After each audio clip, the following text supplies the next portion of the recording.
Hello, everybody, and welcome to the Maurice Brown Show. Ladies and gentlemen, please welcome to the show a clean comedian and speaker from Southern California.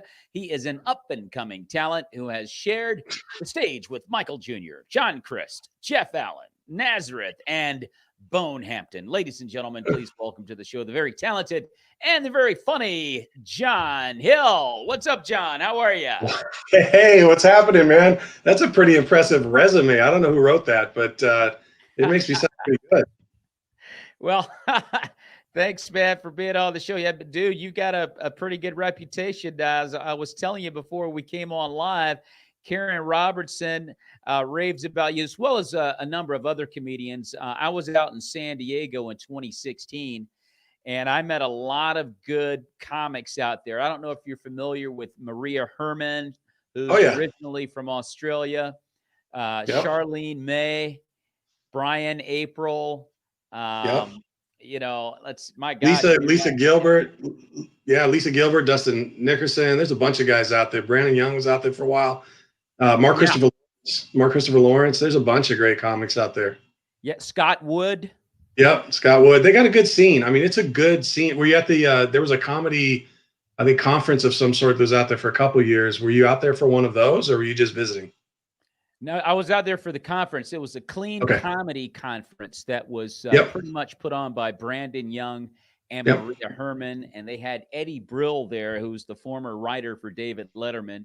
Jimmy Yep. Brogan was there, and like I said, Scott Wood. Man, it was just awesome, dude. I mean, Yeah. those guys were just terrific comics, and they're not a lot of clean comics out there that are well known. There are a lot of clean comics, but a lot of people don't know about them. And I mean, the talent is just absolutely terrific. Yeah, it's really grown. The clean market period has kind of grown, and a lot of young comics coming up, learning and staying clean, which has been great. And I was actually they had 2 years. I was at one of their conferences one year. I didn't make the other year for that same conference, and met a lot of them and knew some of them. Met Eddie Bro, was cool. Jimmy Brogan, I would say he's a friend, and it's been great. Just the amazing heritage and just what he's done throughout his life, and working on the Tonight Show with Jay Leno and all that stuff. It's amazing to find out that he is a man of faith. And some of those things are surprises when you meet some of those guys, but they're incredibly talented and very funny people. Yeah, hey Karen. What's up, Karen? I watched Jimmy Brogan go on stage. Now, Jimmy Brogan is an interesting dude. I had Mm-hmm. never met Jimmy before. He's a guy that's been on the Tonight Show countless times, going all the way back to Johnny Carson. And he's a nice older gentleman. I watch him go on stage, John, and he always says, "I don't have a set," and Right. he really doesn't have a set. He just kind of like chit chats with the audience. Yep. Very Yep. harmless chit chat, right? But Right. what happens invariably with the audience, what I had noticed was that they always give him a smart remark, Mm-hmm. kind of an uncalled for kind Right. of shot, right? Right. And Right. man, because he's so methodical. Yep. And Jimmy sets you up with the hugest punchline, dude, that you can Yep. imagine. And I mean, Yep. the whole place is just in raucous laughter. And Absolutely. the person, kind of goes, "Oh man, I'm not gonna mess with him anymore," right? Right. Yeah. But he can Absolutely. do that for an hour. He can go on, man. He said his ideal crowd is, it's not, hundreds and hundreds or thousands. It's more of a room where, maybe 150, something like that, and he can get everybody going. And he's just such a master of crowd work. And then it's like you said, he's like a spider. He's laying his web out there, and you jump in, and then he gets it. And he's not mean. I mean, you laugh. You don't feel like you're embarrassed. He just gives No, you a line. And then the recall, like he can that there'll be a single word or a thought that becomes a recall throughout the whole show. And by the end, he's got 6 recalls or callbacks, I should say, callbacks. And all he's doing is mentioning that word. And it's a callback for the audience. And they're all, roaring again. It's amazing. yeah, it's truly amazing. I mean, dude, he is a consummate pro. And like I said, I had never Yeah. seen Jimmy before. I really had never heard of Jimmy Brogan. And Yeah. I'm sitting there, I'm watching, and I'm mesmerized. Yep. Yep. Me too. Me too. And the other thing that's super cool about him is, he'll spend time with anybody. He will sit Yeah. and help you and, and talk to you about, he won't really talk to you about the exact material, but he'll tell you so many things that are nuggets that you need to know just about how to perform and how to be on stage and all of those things. And he does it in a way that's, you're talking to an uncle, you're talking to somebody who, is on your side. He's not trying to tear you down. And it's amazing. What's up, Scott? Yeah, it is amazing because, and see, that's a great lesson too, John, for a lot of up and coming comics. A lot of guys feel like they have to be dirty, they have to use curse words and be blue in order to get a reaction. Shock comedy, they think that's the Right. way you do it. They think that it's impossible for a guy to be clean and to be hilarious, but nothing could be further from the truth.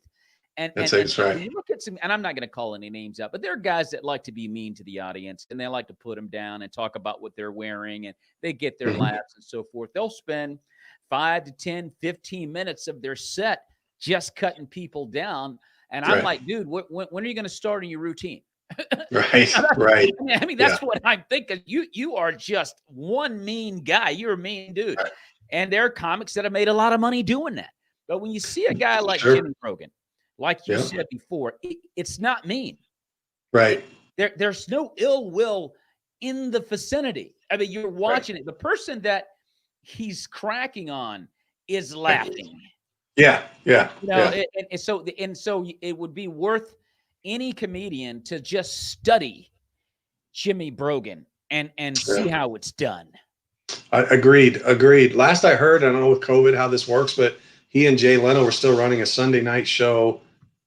Is it House of Blues or what's the place they do the Magic? I forget what that's called, but they in LA they do I forget what it's called, but there's a couple clubs out there. They're in one of them, and every night they've been doing it for years and years. So it's a great show to take in if you can. It's usually pretty book solid, but if you can get in, it's a great way to watch him. So what is you're out in Southern California. Yeah. And what is the vibe out there right now with comedy? I know, and I've heard that they've gone back out, gone back to the clubs in DC. Some places have opened, and in Florida as well. What's the vibe out there in California? Yeah, I'm pretty sure we're still not. I don't think there's a lot of places. If they're open, they got it probably most likely outside, which is kind of a weird way to do comedy. And I'm not as in tune with the club scenes, but definitely, thanks, Scott, Comedy and Magic Club. Yeah, I'm definitely not necessarily connected with that, but I do know overall everything's shifted more virtual and digital for the most part. But I have seen some more like private parties, things like that have opened up, but a lot of it's outside. Okay. And so how about yourself? Have you done any outdoor comedy? I did a couple shows outdoors, was interesting. But mostly, no, I haven't done as much since COVID, just because of a combination of things I'm doing with, again, the day job, but also kind of focused on a different project. Like a lot of people, started working on a podcast, right before COVID hit last year, and just kind of put a lot of eggs in that basket. Not bread and butter like you're saying about this, but it was definitely the thrust where I felt like it's a little bit like me running a show, because I get the microphone and I get to talk about whatever I want and just kind of run through stuff.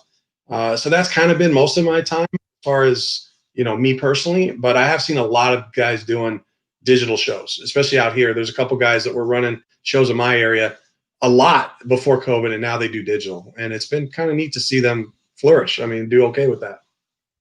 2020 is gone. We're in 2021. A lot of people go, wow, I'm so glad that's over with. But, you can't be like, hey, John, come give me a hug, man. 2020's gone, dude. Come over here. No. It's the Corona's still here. It didn't go with 2020. Absolutely. But I mean, 2020 was crazy, John. I mean, we went from a crazy election, Republican versus Democrat, racial injustices, COVID-19, murder hornets, to rotten romaine lettuce. Right. Yeah. You know what I mean? We found a way to make, something evil out of a tossed salad, John. Right. Well, I would argue vegetarians are kind of evil anyway. But anyway, yeah, I got what you mean. Yeah, we tried to make the best. COVID and 2020 threw us a bunch of stuff. We tried to make as much lemonade as possible. I get it. Yeah, it's like Allen Iverson talking about practice. We talking about romaine lettuce, man. Right. So, Romaine. yeah, I mean, romaine lettuce. Romaine. it's Talk about romaine, man. Come on, romaine. what's going on? It's Not a just chef salad. Romaine. Well, so look, John, do you have a prediction, dude, of when we're going to get back to normal and just be doing our thing again out there? Well, in how they say this, culturally, I don't think there is a normal to get back to. I think we're in a new normal. I mean, honestly, that's my Okay. prediction is that if we're waiting to get back to normal, that's a setup for disappointment. But as far Okay. as goes, I mean, I really think that, I think depending on the vaccines, obviously they got to produce them, but I was always kind of looking at mid to late summer before people feel like it's safe to go out and maybe the vaccines catch up to where they're available to people. And, I think there's still gonna be a lot of weirdness, but I think at that point, maybe early summer shows can start again. And at least out here in California, get back outside at least if we can and do some stuff. So, I mean, I'm thinking summer. That's kind of my, I don't want to say a prophecy because you know what they did in the Bible. If you gave a prophecy and you were wrong, you got stoned. And so I don't want to do that, but I'll give a guess. Well, thanks for reminding me of that. They didn't play around with that prophecy stuff. So, so I want to ask you this, dude, because you worked with some pretty impressive talent out there in the Christian comedy world. Guys like Michael Jr. and Bone Hampton. I've had Bone on the show before. Really funny guy, Yeah. Bone Hampton is. But John Christ and Jeff Allen. What Yeah. what was it like working with those guys, John?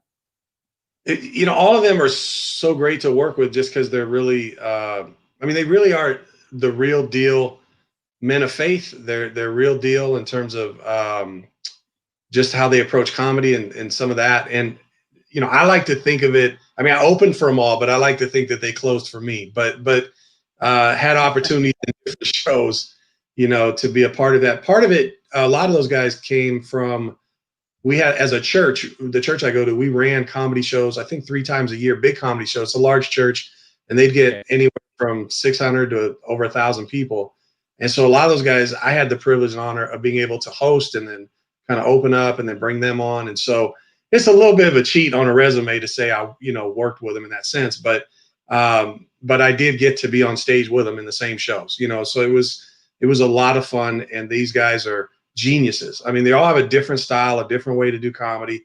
But the thing that runs, through them, Jason Earls, I know you had on your show also, what runs through the vein that's common for all of them is they're just professionals, man. I mean, they take comedy seriously, and they really take, they really take their reason for doing comedy seriously and what they're trying to do for people, which I find is fascinating. They're not just trying to tell jokes just to get famous. They really have a true purpose in what they're doing. So that was a lot of fun to learn. And we do have to have a purpose. I mean, as believers, it's not just about the fame, the notoriety, the fortune, Right. all those different things. I mean, it's nice as being a part of the ride, but that's not the purpose for the ride. Yeah. We're supposed to be an effective witness to a lost and dying world using the gift that God has given us.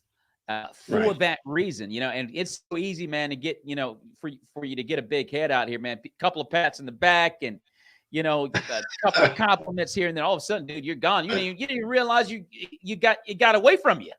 Yeah. Yeah. Right. All of a sudden, your comedy career was like high school, right? You peaked and then nothing after. And yeah, it's what you said is critical. I believe as believers, Yeah. to, honor our King. And it doesn't mean you have to tell churchy jokes all the time. None of that. You can talk about real life, do all that, but in a way that I think helps make people think. I think it's what comedy in general was a way to make people, you're laughing, but you're thinking. The best comics, and they would address things in society, which we have plenty, even as a Christian comedian, to address with, like you said, racial tension and the fears of what's next and, all that. There's so much that we can address, but do it in a way that helps people laugh, but then think, and then possibly consider some changes. And we're going to need that when we come back outside. We're all able to be back out mulling around. I know some people are already doing that, but like you said, semi back to normal. People, man, they're hurting. They're going to want some laughs. They're going to want to feel better. So. Well, and that's really our job, man. And it so much better to go out and do a 30-minute set and not use profanity one time, not even Right. go there and Right. and crack everybody up. Everybody's having a great time. And people have so much appreciation for a good, clean comedy show. Because a lot of times people Absolutely. are like, I don't know if you've ever met the comedian A Train or not before. He's I've heard his name. I've not met him. But heard of him. Yeah. He's an African-American comedian down in Florida, and he tours with DL Hugley, who's not in the church, if as it were. I don't know what his personal life is, but I'm just saying his craft doesn't necessarily indicate that. Anyway, so he's a guy that uses a lot of profanity. I mean, DL Hugley's pretty funny. He toured with the Kings of Comedy, Steve Harvey, Bernie, all got it. But A Train is a Christian comic, dude, and that's cool. He kills every time he's on stage. And That's so he was at a rap show, and he opened up for a rap show, which that in and of itself is a difficult thing to do. And he comes off stage after killing, and one of the rappers looked at him and said, "How did you do that?" He said, you didn't cuss one time. Right. How did you do it? Blew the guy's mind. The guy did not have any concept that you could be clean and funny. It didn't go together for him. It doesn't. And hokey, that's what people think. They don't know that there are so many talented, clean comics out of here. And honestly, it changes lives for people when they see it. Jason Earls had the same experience. Guy came up to him and said, "Man, I've always wanted to do clean." He was a dirty comedian. And he told Jason, "I've always wanted to do clean. How did you do that?" And Jason said, "Listen, why don't you come over to my house? I'll introduce you to my family, and we'll write some clean jokes together." How about that?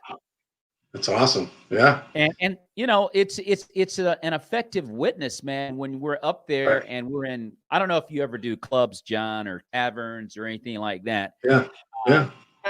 I'll go there any day of the week. I was doing it all the time, just sticking to my brand. I didn't change because I was in a dark place, per se, as it were. But people take notice of that. Right. People take notice of that. This guy doesn't cuss. Matter of fact, they started calling me the Reverend. Yeah.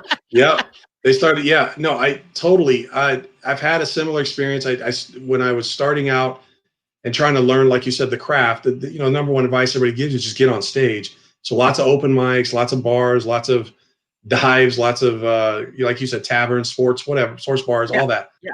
In all those settings, nobody was clean most of the time. Very few. I mean, I was usually the only one. I even know guys who were clean for the most part in a paid show that wouldn't be clean at an open mic. That's what I would face. But my favorite thing was to go in there and do my stuff and then be consistent. I wouldn't even drink because I just don't. It's not like I'm not pushing on anybody else, but I don't drink. So I remember my favorite compliment that someone said once to me was, in fact, a few guys had said it, was, "What we like best about you, John, is that you're not fake. You're the same way off stage as you are on."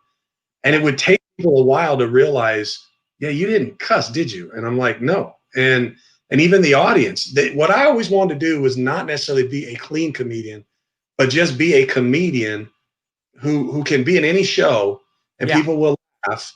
And it's not till really later they realize, well, that dude didn't even cuss, or even go to the innuendos or talk about subject matters, even if he wasn't cussing, that were, in my mind at least, I would say inappropriate, but even in a comedy world, just for me, not worth my time.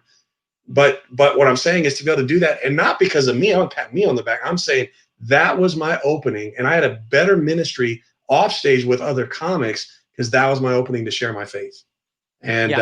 And that's really what God did for me in that time. It was about 2.5 years of just going up 3, 4, 5 times a week, just trying to get up as much as I could. Absolutely. That's how it works. Karen says closed for you. That was a good one, Karen. It was a good one.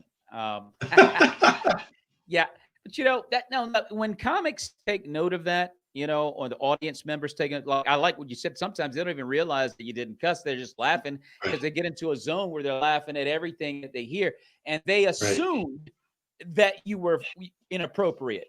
And it dawns on them later, hey, actually he wasn't. Right. Right. So that is the gift that God has given us. I want to, and I don't like this. I don't know how you feel about this, but I don't like necessarily calling myself a Christian comic or a clean comic. I just like to be known as a comedian. Right. Me too. Yeah. Not that I wouldn't ever say that. I mean, because I have, but I do believe there's a lot more, because you kind of alluded to it a moment ago. And I do believe there's more to just showing up and just being a comic and let your actions speak for itself. Right. Absolutely. Your material, the way you handle yourself. Jason Earls made a great comment. He said, when you go out and tell people that you're a clean comic, you better be funny. Yeah. Right. No, you're right. I mean, it sometimes can make it harder. The place that matters the most, obviously I do a lot of church shows and even corporate. Yeah. Corporate. Now there's corporate that also will hire people specifically for R-rated, but a lot of corporate and a lot of obviously all the churches, they want to know they want to be assured that you're going to be clean, and not just clean, but church clean, and which I am. So that's not a problem. But really in the rest of the comedy world, when I'm performing anything else, I just want to be a comedian and I just want to go do my thing. And again, I always, what my goal was, because guys like Michael Jr. and even Jimmy Brogan and others can do this, Jason Earl, they can walk into a club and do a set and walk right out. John Chris started in clubs, but he was never dirty. He just went into the club, did his comedy, and then did his thing. Yeah. That's what I wanted to be able to do. The only show that I probably will never be a fit for is if it's advertised as a dirty show. They've got a couple of them out. We have an Ontario Improv, one of the cities out here nearby, and they have a show there regularly when it was open. It was called The Dirty Show. Well, that's going to be a bait and if I can't go in and do the dirty show because I'm not going to do dirty, and the audience wants dirty, so they're not going to be happy that I'm there. But any other show, even if it is a dirty show, if it's not advertised as dirty, it's just advertised as a comedy show. I actually like it better because you know what? When everybody else is doing that and I come and do my thing, if I could be as funny as them, but be clean, I will stand out because they'll remember, oh, that was the guy that was clean. That was the guy who didn't cuss. And that's going to make me stand out. If every other dirty guy's doing the same stuff about the same subjects, and I come in and do my thing, it's going to make me stand out more. Not that that's the goal, but I'm just saying I leave an impression on their mind, which again, I hope is a seed for the gospel, a seed for my faith, a seed for things that I can tell them later, is what I hope for. So. Well, that's the goal, and what I try to do, John, and when I go to those places is just, and it is hard, dude. When you go to a show and every word in the book is being thrown out there and you're going about as deep in the gutter gets with some of these comics, it's hard to stick around. After you do your stuff, you want to get out of there. But what I've tried to do is just to show, as difficult as it is, I'll try to hang out and watch guys just out of common courtesy, just to let them know, hey, look, I came to do my stuff, but hey, I'm going to watch you too. And I'm going to give you some pointers afterwards or whatever conversation you want to have after. I'll try to just hang out for a little bit and then I'll leave. Right. That makes sense. Because I don't want to come off prudish either, like, Maurice, comes here, wants to do his stuff and get out, and doesn't care about. So anyway, but it's hard. It is hard to be done. I don't want to be there a second after I'm done. I mean, dude, and I feel bad for a lot of these guys because it's like, oh my gosh. I mean, that's where they are. That's where their head is. Yeah. They're in such dark places, John. Yeah, absolutely. You feel bad for them. You do. No, you do. And you do end up having compassion. And then again, like I said, it became a ministry because I would talk with lots of comics after their sets or, in between. And they would pour their hearts out sometimes. They would let you know about even deeper stuff that was going on and the confusion they were dealing with. Yeah. And it was amazing. So, yeah. So, crazy. John, on somewhat of a lighter note, you talk a lot about your wife being a runner and you or not a runner. And you say running can be kind of wicked too. John, how's that? Well, my wife and I, man, we're totally opposites. I'll be honest with you. Opposites do attract. I mean, she's into that running thing. Listen, she's buff. She likes to work out. I'm more buffet. I like to eat out. That's kind of our thing. That's how we came together. And she recently, where I started thinking about it, she started training a couple years back for 100-mile race. By herself, she ran 100 miles over the course of 35 plus hours. She only had 6 hours to finish it, and she did finish. But she ran 100. Yeah, and I can't even run 100 seconds. I'll be honest with you. And while she was training, it just kept occurring to me, like, obviously this takes up her whole life, morning and evening, and the way she ate, the way her sleep patterns, everything. And I started to realize, I said, honey, I just don't think we're cut for running. I don't think that's what we were created for. I don't think this is right. And I started thinking through, even in the English language, the way we use the word run in most sentences is negative. It's not a positive thing. Like, people of low character, if you're on the run, you're a criminal.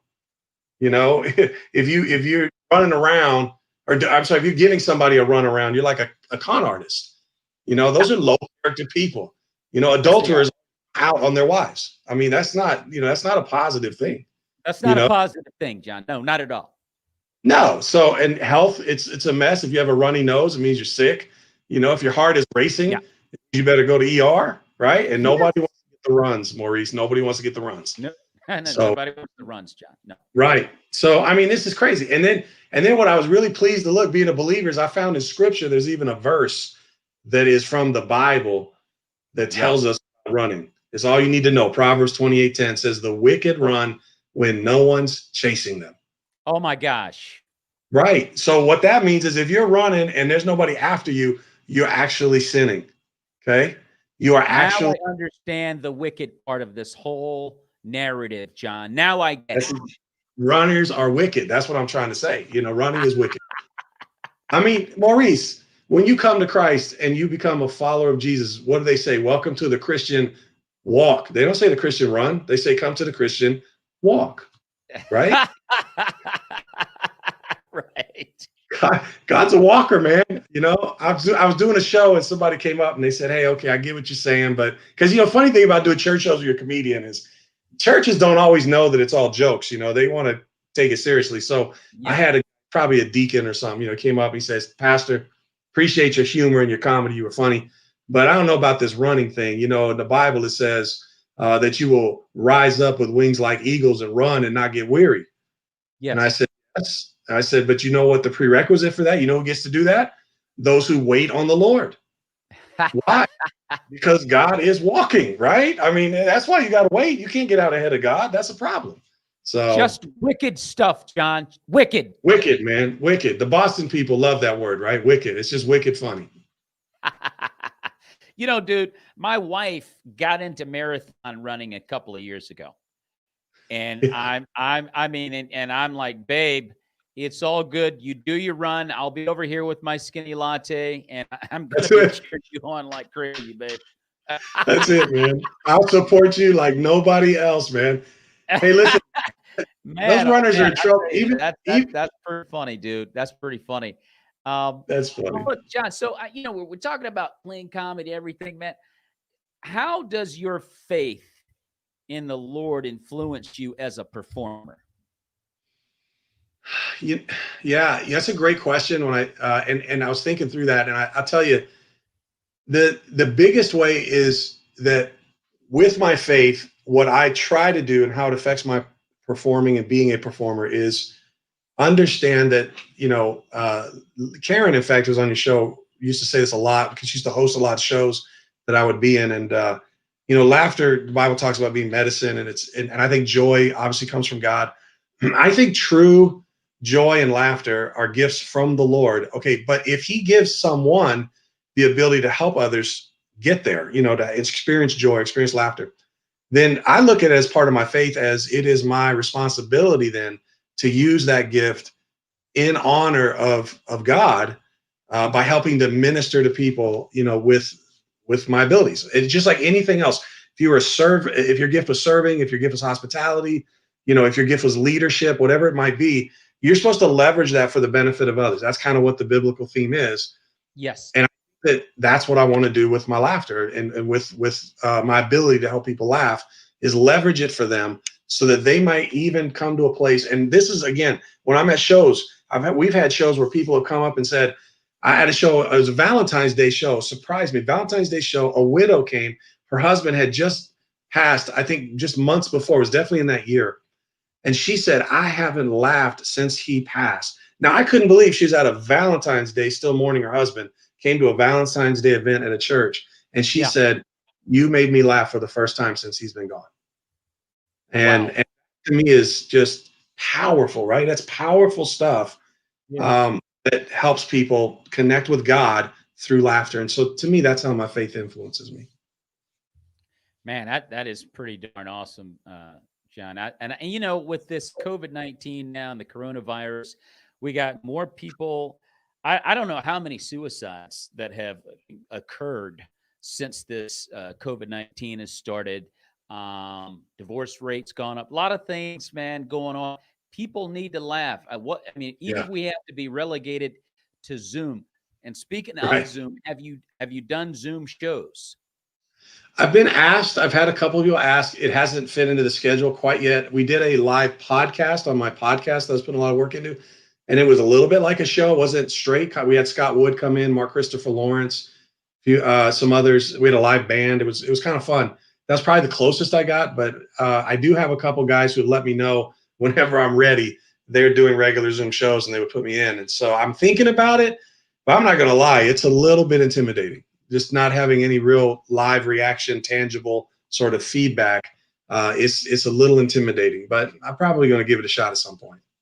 You should. I felt that way at first. And then I met a couple of comics that said, no, because you can see the faces on the screen, so you can interact with them and you can hear them laughing and you can see their facial expressions and everything. So it does give you somewhat of a feel for being at a live show. It's a lot better than just looking at a screen and hoping that people are laughing. That's difficult. But and it's hard to establish a rhythm when you're just looking at a screen. But if you can see faces and everything, that's a whole lot better. And I've done like 3 of those this year. They went pretty well, 3 or 4, something like that. And I think in 2021, I'm just going to go for it. It's like, because I don't know when we're going to come back. And I don't want to be one of those prophets that get stoned because I called it wrong. So I don't know when we're going to be back out there, man. I'm like, because there's a song and there's a melody in your brain from doing comedy that you don't want to lose. That's exactly right.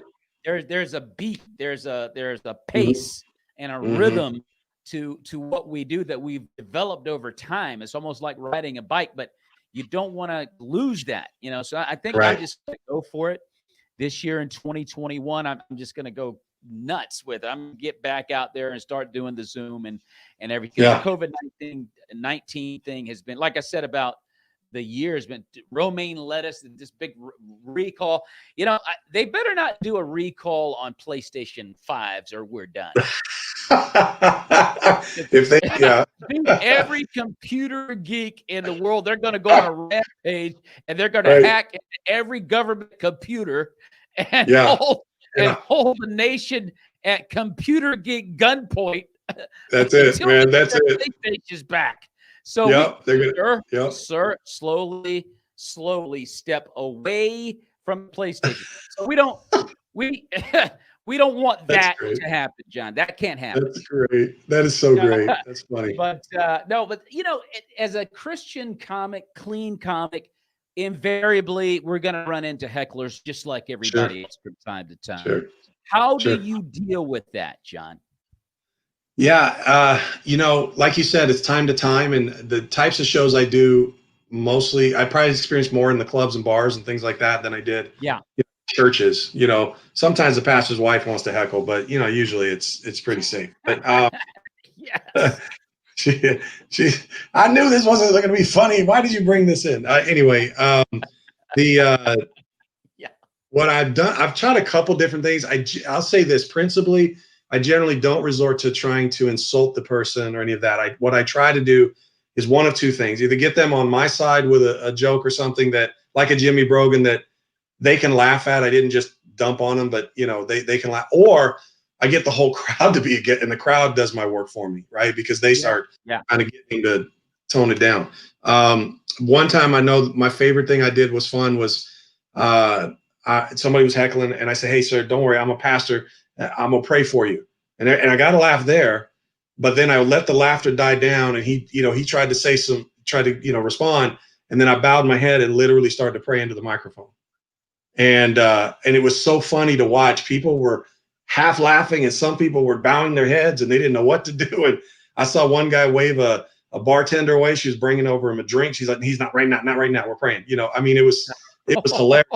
It was funny. And so, I mean, typically I just, again, try to either find some way to connect. But here's the thing. It has to do with how much alcohol's in them.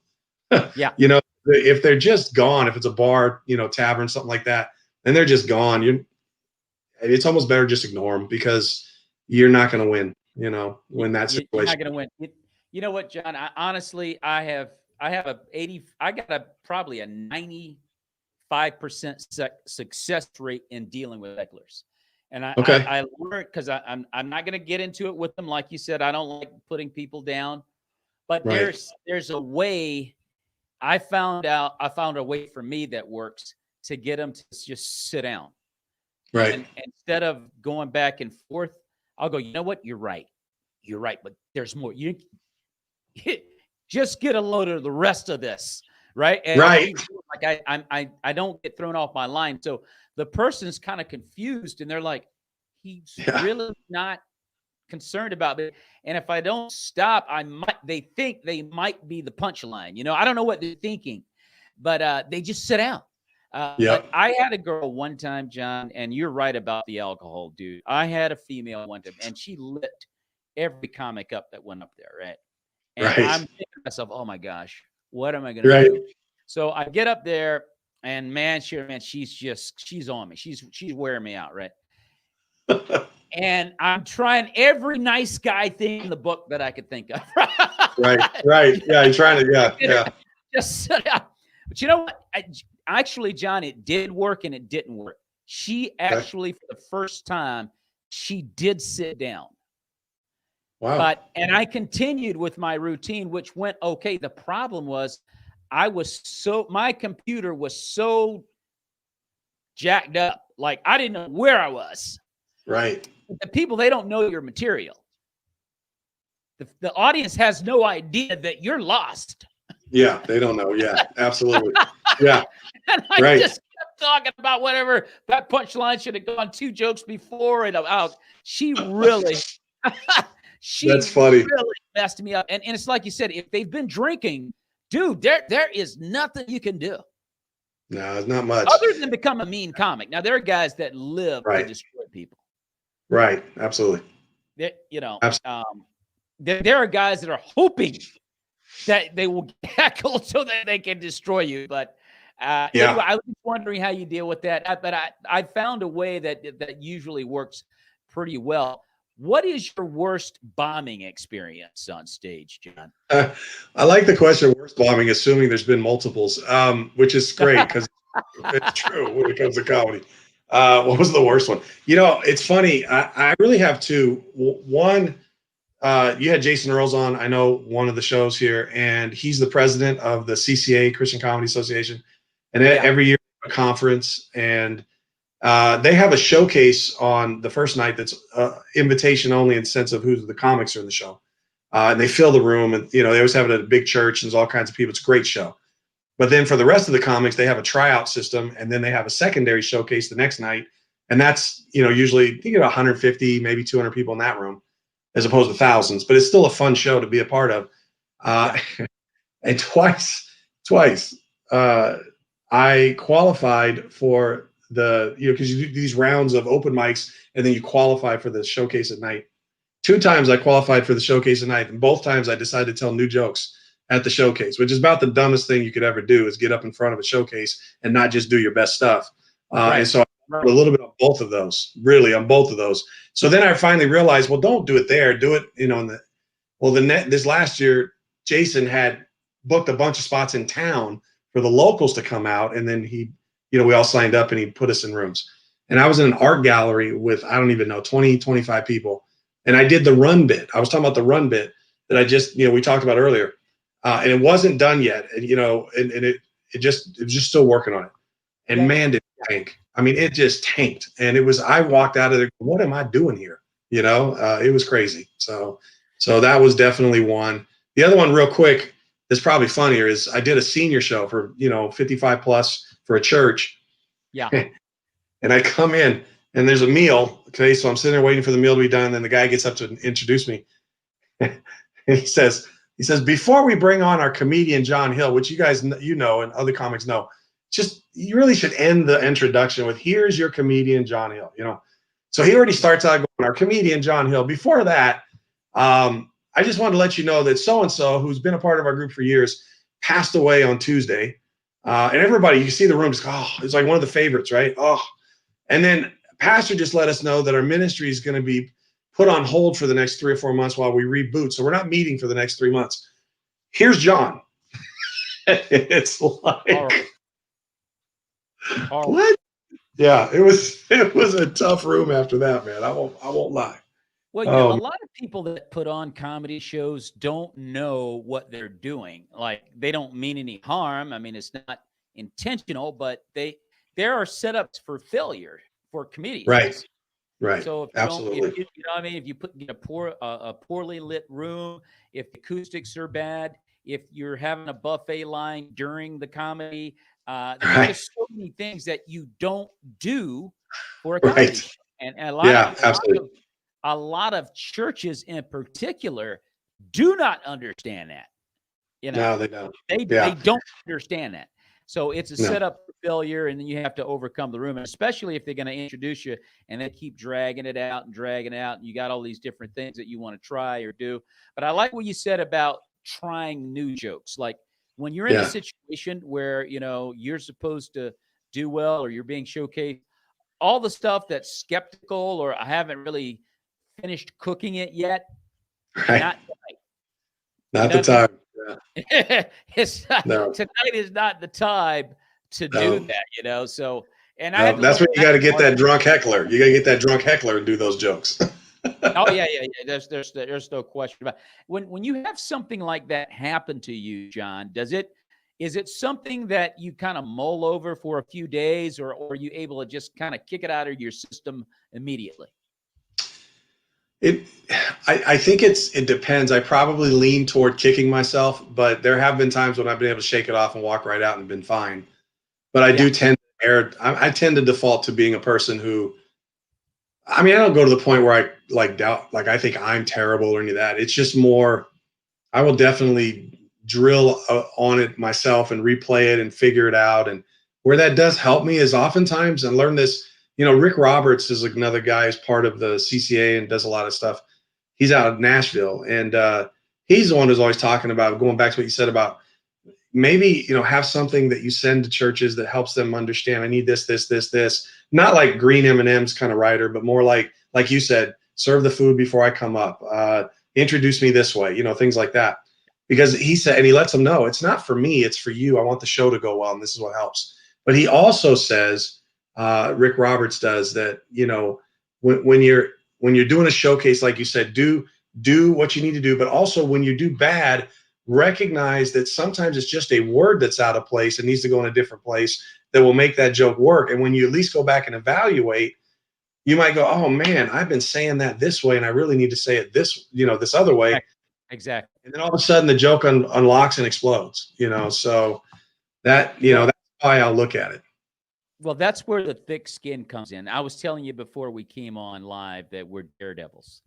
There's something about comedians that forces us to get up there and possibly humiliate ourselves beyond belief. But we just, for some reason, don't care.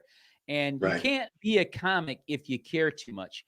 And part of learning how to write a perfect joke takes some failure. Like, absolutely. Well, it's funny. You know it's funny. Even other people will come up to you and go, "Man, I like that joke. That joke's got legs. Don't throw it away." So you have to Right. be willing to figure it out by getting up there in front of a bunch of people, and then it finally comes together. It's That's a like, good point. there it Yeah. is. I uncorked it. But you just Yeah. have to be willing to suffer a lot. Well, and yeah, but and you brought this up earlier about Jason offering to this other comic. Oftentimes it helps to have comic friends. I was in Yeah. a writing with Karen Robertson and some others for a long time. I've reached out, excuse me, to people like Jason Earls and others at times, and they've helped. I mean, Rick Roberts is another one. These are super helpful. And what's interesting is in the world's sort of comedy world, that's not the case. I mean, they're battling each other all the time and worried about theft, joke theft, and there's a lot of competition and people criticizing one another. And what I love a lot about the clean side and even more narrowly the Christian comedy side is they'll help each other. They're okay with working together and helping each other out. And then that really has made a big difference in terms of my journey. Well, I mean, it is a whole different world when you're talking about, you know, faith-based acting, comedy, whatever entertainment. I mean, it's all about Yeah. a brotherhood. It's like we're in this thing together. Yeah. I was in the film Love Different in 2016, and before Oh one of yeah. the scenes in 20, Tommy Ford from the TV show Martin from back in the day. You remember Tommy, the next door I neighbor? do remember, man. Yeah. Yeah. So I Tommy, it was definitely me and remember. Tommy Ford and Jen Gottson Chandler, who Yeah. was nominated for an Oscar in 2010's Frost Nixon, right? But she's Yeah. strictly a faith-based actress now. That's interesting. But anyway, so here I am. I'm in this movie, and dude, we had to do the scene. So many, it was crying involved and all that. And I watched Jen Gottson and Anthony Hackett, who was the director and also starred in the film. And those two, before the scene, they prayed themselves to the ability to cry. Wow. And I was just, I was in awe. I'm Yeah. like, oh my gosh, these people, I mean, they were like praying, dude. They were in the Yeah. spirit, and they got themselves ready for that scene that way. You're not going to see that on a secular film. No. Well, at least not praying to God. Not praying to God, that's for sure. No, you're not going to see it. But I mean, everybody was all in. We were all supporting one another. It's the same way in Christian comedy. I mean, we can write Yeah. together, we can not worry about joke theft. I mean, we don't get into all of those little materialistic type things. It's all about the greater goal. The greater goal is, what are we going to do tonight Right. that's going to represent Christ? That's Yeah. it. Amen. Yeah. I love that. Yeah. It's exactly right. That's the ideal, at least. Yeah. And I love that. Have you ever, John, in your career, come to a point, a crossroads experience where you thought, "Wow, I don't know, maybe this isn't for me. Maybe comedy is not my thing." Did you ever get to that point? Not so much not my thing or this is it, but I've been, I mean, just last year, in fact, even again, probably before we started the podcast. So Yeah, this was late 2019. Well, actually, yeah, December 2019. Right before that, and it's part of the reason what spawned, well, let's try the podcast.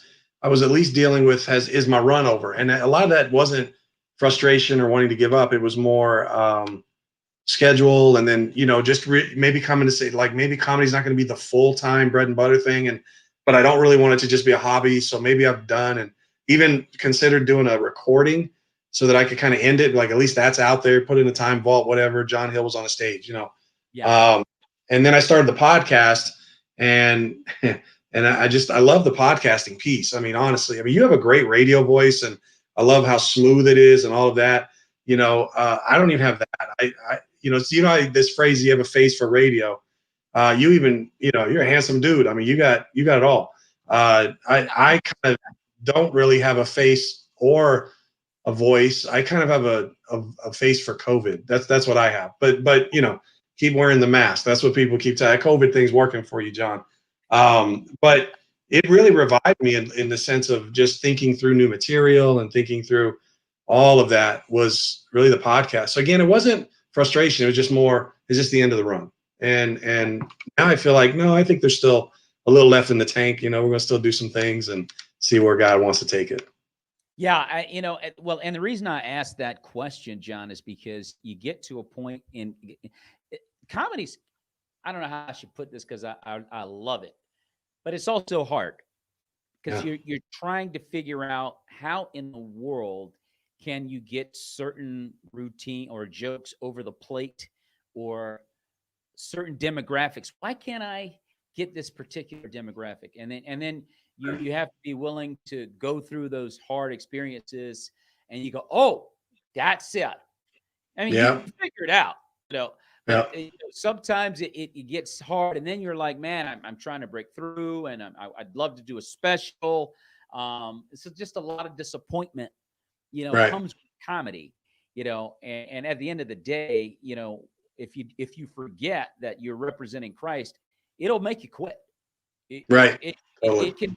I saw a girl the other day, and she's a secular comedian. I forget her name, but they did a news story on her. She's been a comic for 20 years, but she does Wow. a spot on Donald Trump, right? Okay. She does a spot on. I mean, she does it better than the guy. I don't think I've ever seen a guy do Donald Trump better than this young lady, Right. and she's going viral. Okay, Wow. and 15 minutes of fame all of a sudden, and she was doing the entire interview, but long story short, she's been in the business for 20 years and nothing other than the fact that she's doing what she loves to do, and then Right. she finally broke through. But I just That's wonder, I funny. mean, sometimes guys, good comics sometimes get to that point and they go, I don't know if I don't think this is really worth my time. And some will Right. quit and then some will keep going. And Right. but invariably, I think there comes a point where you can be really frustrated and go, wow, do I want to keep doing this or whatever? But I Sure. wanted to pick your brain a little bit. And I love to ask comics that question because it does become a grind. You know, Absolutely. my mom tells me all the time, "Don't quit your day job." Okay, mom, I won't quit.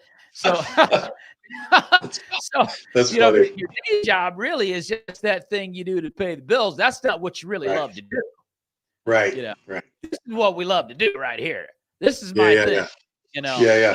Yeah. so you get Totally. to that point, man. You're trying to juggle all these balls in the air, and you just start trying to wonder, okay, what's the best way? But no, I appreciate you responding to that, man, because at the end of the day, if you really love it, you're not gonna quit. True. That's You're true. not gonna quit. Absolutely. You're just not. Absolutely. I mean, Yeah. there's Absolutely. nothing that matches that feeling of exhilaration, excitement, and joy when you perform. There's nothing like it, and no one can ever know what that's like until they do it. That's a good point. Yeah, I agree with that completely, man. That's I awesome. heard Jamie Foxx describe once, and it was beautiful. He said, "There's nothing like telling a joke, and you got a big room, you got thousands of people, and the joke goes, the laughter goes back to the room. I've never heard it described like this, and then it comes back like a wave, like a tidal wave." Yeah. Yeah. Yeah. Like, I like to hear that. yeah, I mean, those are the kinds of experiences. It's like a drug performing. It's just like something that you absolutely love. And you know what, dude? If you don't have that love for this kind of comedy or performing or entertainment, you will quit. Absolutely. I Absolutely. guarantee you will. Absolutely. Yeah, you'll give it up. Yeah, absolutely. Yeah, totally. Do you think comedy, John, and even for Christians, has become too politically correct? Mostly in one particular area, which is we have probably lost the ability to laugh at ourselves and be okay with some things, and understand the quirkiness. I I agree. feel like in that way that's become tough. Yeah.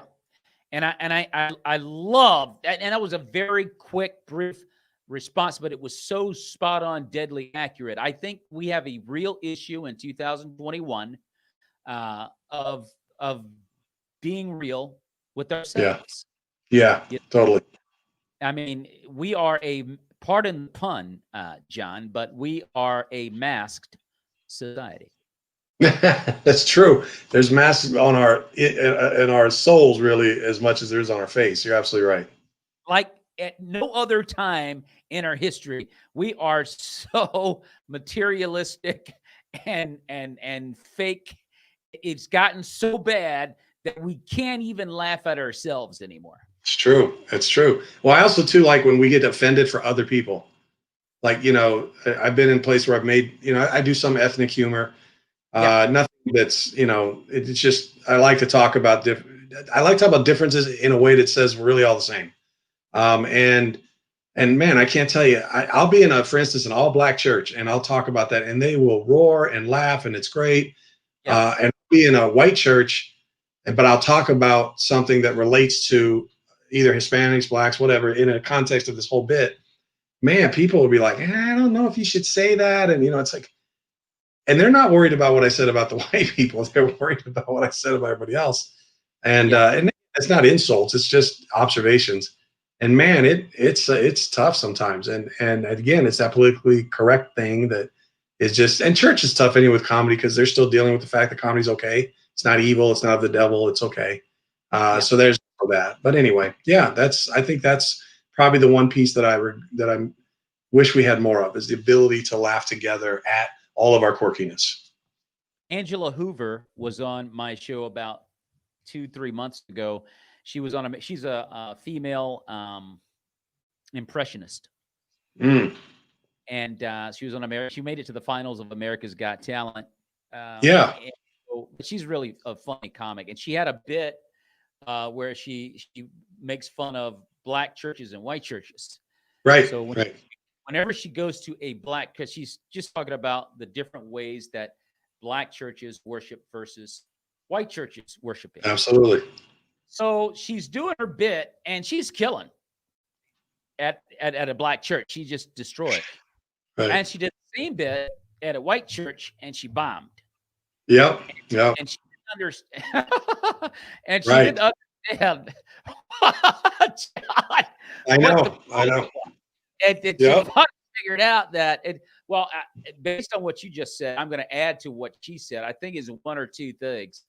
Either they didn't like being made fun of because she was saying that white churches don't dance, they're quiet, and they don't even know how to saying all these other things about white churches. I think that they didn't laugh for that reason, or they didn't laugh because they felt bad for the black people she was making fun of. One of the two.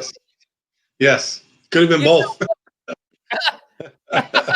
Yeah, could have been both. Yeah. It's just weird. And Jerry Seinfeld said that he will not do another college because of political. We're talking about the cleanest comic in the world. Right. By the way, probably the most lucrative. Yes. And he said, I won't do another college because of political. There's a few comics that have said that. You're right. It's gotten so politically correct or correct, incorrect, whatever, that it's a challenge. It's like maybe the comedy's is not for those areas. I don't know. It's weird. Well, it's one of two things. I think Jerry Seinfeld has enough money to say, I'm not doing that. Yeah, true. Hey, Jerry, do your thing, man. But I think that you have to not care. I don't care. I'm going. Just do my thing, and I don't. That's not the smartest thing to do, because I've learned to kind of change it up for demographics and go, okay, they can't handle this joke, or they can't. I get it. Right. You just got to do your thing, man. Right. And have fun. Good. You can have fun doing your thing and be comfortable in silence. That's another thing I learned about comedy as well. Is can you be comfortable in silence? Man, that's the ticket there. The best comedians can, and the guys who struggle can't. Yeah. The guys that struggle, you implode. Yeah.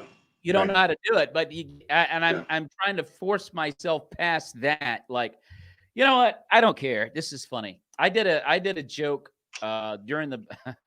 Now I am a clean comic. I don't mind approaching controversial issues. Right. Yeah, sure. Absolutely. So I did a joke about blackface when Governor Ralph Northam, when the blackface scandal went down in Virginia last year, I started making fun of him and his attorney general because they found the blackface in the yearbook. And I was like, oh, wow, how do you explain this one, Ralph?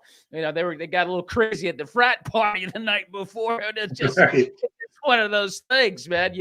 I said, just tell the truth, Ralph. You're at a frat party, buddy. Things got out of hand. But, I did that. Funny. I just went on and on on that line of jokes, and I killed at a African-American Hispanic club, and I did the same joke at an elitist bar in Washington, D.C., straight young elitist Republican. Yep. They hated it.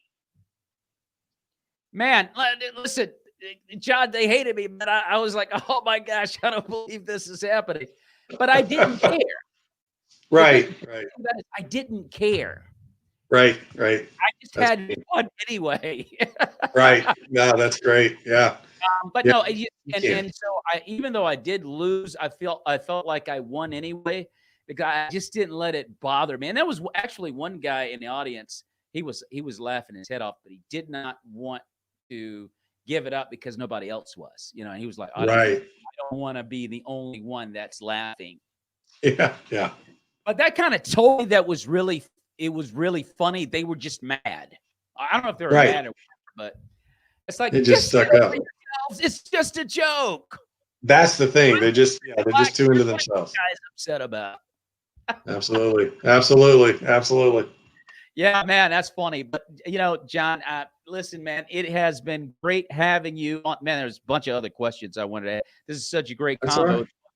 A couple of other questions I wanted to get to, but we're going to dip out of here. But before we do, is there any advice you would like to leave for young, aspiring clean comics? Yeah, the thing I would say to them is decide why you're going to do comedy, especially clean comedy, and pick a reason that doesn't involve what you get out of it. Yeah. So much it's like, what can I get out of this?